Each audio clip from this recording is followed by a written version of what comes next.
बदस्तूर जारी रखे हुए हैं। ये हमारे यहाँ भगवान बद्री विशाल का जो कि नरसिंह भगवान के रूप में है, उनका पदार्पण हमारे यहाँ टिम्बर वंश है, वो टिम्बर गांव से यहाँ आए थे और उनके साथ में भगवान बद्री विशाल भगवान नरसिंह जो है उनके साथ में आए हुए हैं। तब से लेकर के आज तक ये परंपरा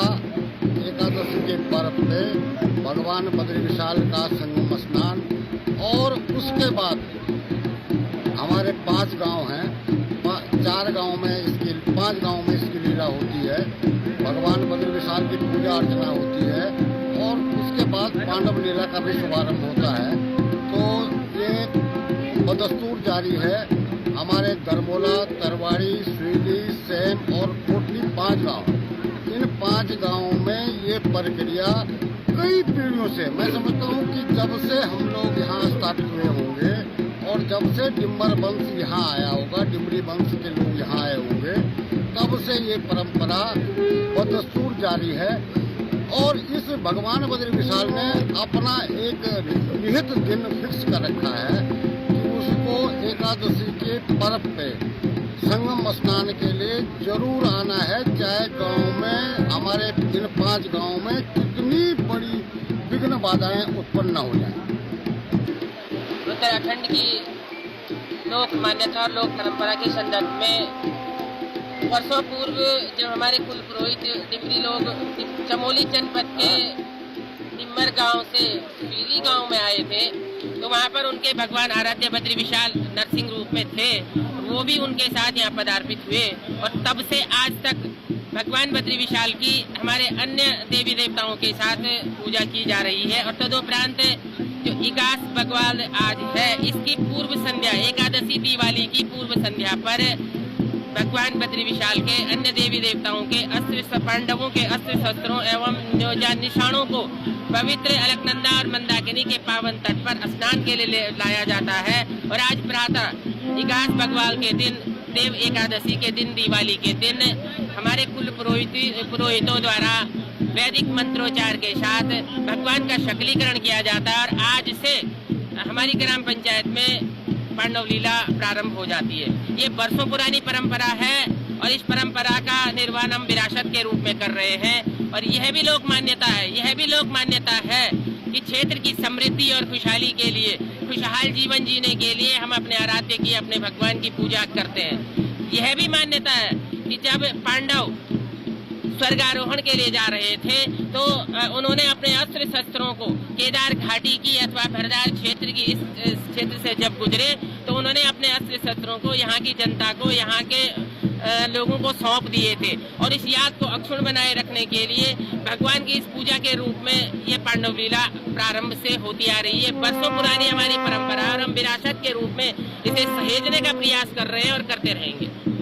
खुदो न भविष्य में इस पवित्र उत्तराखंड देवभूमि में देवताओं का निवास स्थान है। बहुत सारे तीर्थ हैं, अलकनंदा मंदाकिनी का पावन तट है, लेकिन बद्री जैसा तीर्थ न कभी हुआ है त्रिलोक में, न कभी होगा, जिसे भूवैकुंठ बद्री विशाल के नाम से जाना जाता है। जैसे कि आप लोग देख रहे हैं, मंदाकिनी के परम पवित्र घाट पर भगवान बद्री विशाल, जिसे ब्रह्मटुंगी के नाम से भी कहा जाता है, जो सकल चराचर जगत के स्वामी है भगवान बद्री विशाल, जिनकी आराधना, वंदना और साधना भगवान महादेव भी करते हैं। आज इस पावन अवसर पर एकादशी इगास बगवाल इसलिए मनाया जाता है क्योंकि जब राजा रामचंद्र जी भगवान आए थे तो यहाँ पे 11 दिनों के पश्चात पता लगा था कि श्री रामचंद्र भगवान आ चुके हैं। रामचंद्र जी जो है त्रेता युग में नारायण के अवतार है, रामावतार है। इस परम पावन इगास बगवाल पे आज देव उठनी एकादशी भी है और देव उठनी एकादशी के दिन जैसे आप लोग पीछे देख रहे हैं, ये देवता है और ये 4 गांवों के जो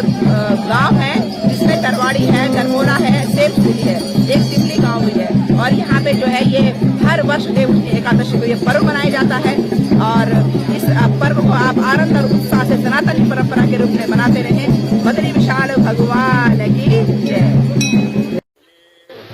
पुरानी श्री शंकराचार्य जी की परंपरा से जब भगवान बद्री विशाल की और बद्रिकाश्रम में भगवान के द्वारा पुनर्स्थापना की गई, तभी से डिमरी वंशज वहाँ से भगवान बद्रीनाथ के प्रतीकात्मक के रूप में, जिसको हमारे फिल्म ढूंगी के नाम से कहा जाता है, और हमारे जो आदि पुरुष थे वो यहाँ पर भरदार पट्टी के अंदर, और उन्होंने अपने साथ अपने इष्ट भगवान को स्थापित किया। और तब से ये अनवरत परंपरा हरिबोधिनी एकादशी के दिन नित्य प्रतिवर्ष गंगा के तट पर, जहाँ पर भगवान बद्री विशाल और केदारनाथ का संगम का तट है, यानी कि अलकनंदा और मंदाकिनी का, यहाँ पर आकर के दशमी के दिन रात्रि सायंकाल के समय और गांव से नीचे लेकर के आते हैं सारे भगवान के निशानों को, और हरिबोधिनी एकादशी के दिन यहाँ पर उनका स्वच्छीकरण करके, सकलीकरण करके, निर्मलीकरण करके, और पुनः उनके ऊपर जागृति और प्रतिष्ठापन करके, हवन इत्यादि पूजन करके, फिर अपने देव निशानों के साथ और फिर पांडव नृत्य के लिए और गांव की तरफ प्रस्थान करते हैं, लगभग प्रायः 1 महीना या 1.5-2 महीना पर्यंत। और फिर पांडव नृत्य के साथ साथ भगवान का सुंदर आयोजन होता है, और उसमें हमारे सारे जितने भी बहुएं हैं, बेटियां हैं, इधर उसे धियानियां हैं, सभी लोग आकर के अपने इष्ट भगवान से अपनी मनोतियों को मांगते हैं और अपनी मनोतियों को पूर्ण करवाते हैं।